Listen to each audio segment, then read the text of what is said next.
In this expression, we have one division and one multiplication.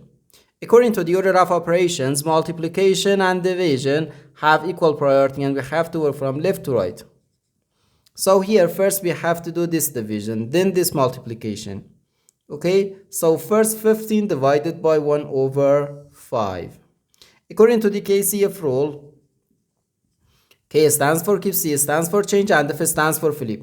We can write keep the first fraction, change division to multiplication, and flip the second fraction.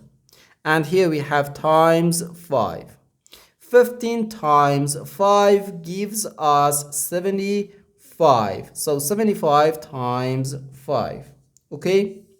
5 times 5 gives us 25. So we write 5 here and the carry 2 here. 5 times 7 equals 35. So 35 plus 2 equals 37. So we have 375, and this is our final answer to this problem.